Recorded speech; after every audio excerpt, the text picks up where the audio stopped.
এই পহেলা বৈশাখে আমি একটা ব্লগ বানিয়েছি। এর আগে আমার বৈশাখের কোনো ব্লগ বানানো হয়নি, কোনো প্ল্যান ছাড়াই এবারের পহেলা বৈশাখটা আমার অনেক সুন্দর কেটেছে।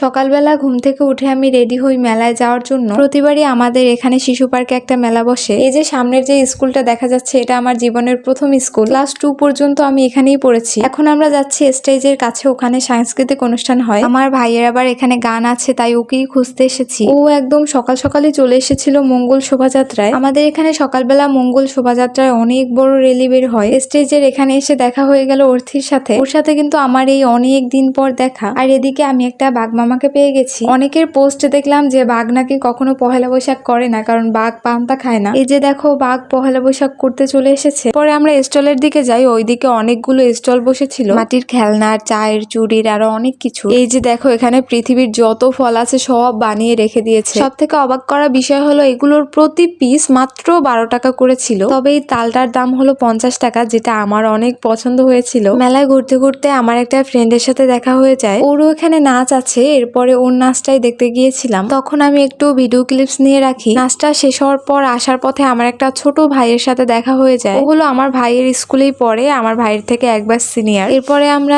শিশু স্বর্গ আর্টের স্টলে যাই। ওখানে আমার একটা পরিচিত ভাই সবার গালে আর্ট করে দিচ্ছিল। এরপরে ভাবলাম যে আমিও গালে আর্ট করি। গালে আর্ট না করলে আসলেই নববর্ষ মনেই হয় না। এসব হলো আমার থেকে 1 বছরের ছোট। ইদানিং আমার সব জুনিয়রদের সাথেই দেখা হয়। সিনিয়ররা হয়তো সবাই কর্মজীবন নিয়ে ব্যস্ত, আর কয়েকদিন পর তো আমিও ব্যস্ত হয়ে যাব। এরপরে মা আবার আমার জন্য কুলফি মেলায় নিয়ে আসে। তারপরে আমরা ঢুকি একটা চায়ের স্টলে। দেখো কত ধরনের চা পাওয়া যায় এখানে। 8 ধরনের চায়ের সাথে আরো যাবতীয় অনেক কিছু। মা আর মাসি চা খাচ্ছিল, আমি আর এত গরমে চা খাইনি। এখানে চায়ের সাথে যে কাপগুলো খাওয়া যায় ওই কাপগুলো ছিল ভ্যানিলা আর চকলেট, 2টা ফ্লেভারের ছিল। চায়ের ওখান থেকে বের হয়ে একটা আপুর সাথেও দেখা হয়ে যায়, সবাই খুবই সুইট। এরপরে আমরা আবার স্টেজের দিকে যাই। যখনই কাউকে নাচের জন্য ডাকে তখনই আমি গিয়ে নাচ দেখি। ছোট ছোট ছেলেমেয়েরা কত সুন্দর পারফরমেন্স করছে, এগুলো দেখলে আবার আমার আগের দিনের কথা মনে পড়ে। ছোটবেলায় এভাবেই স্টেজে আমিও পারফরমেন্স করতাম। ঘুরে ফিরে আবারও দেখা হয়ে যায় অর্থির সাথে। ওর হলো এখানে গানের প্রোগ্রাম আছে। পরে আমরা আবার ওই মাটির খেলনার ওখানে গিয়েছিলাম। মায়ের ওই বড় তালটা পছন্দ হয়েছে, ওটা দেখতেও একদম রিয়েল তালের মতনই লাগে। তালটার দাম নিয়েছিল 100 টাকা। এরপরে আমি বলছিলাম যে আর লাস্ট একটা নাচই দেখে যাই, এরপরে আমরা বাসায় চলে যাব। মেলা থেকে বের হওয়ার সময় আবার আমার আরেকটা বান্ধবীর সাথে দেখা হয়ে যায়। ওর সাথে একটু পোস্টপাস দিয়ে আমরা চলে যাই মিষ্টির দোকানে। আজকে হলো আমার মামাতো বোনের শ্বশুর বাড়িতে আমাদের নিমন্ত্রণ, তো সেখানে নিয়ে যাওয়ার জন্যই মা মিষ্টি কিনতে এসেছে। এরপরে বলল যে রসমালাই খাবি কিনা, বললাম যে খাই। আমাদের সবারই কিন্তু কোথাও বের হলে অনেক পরিচিত মানুষের সাথে দেখা হয়ে যায়, তবে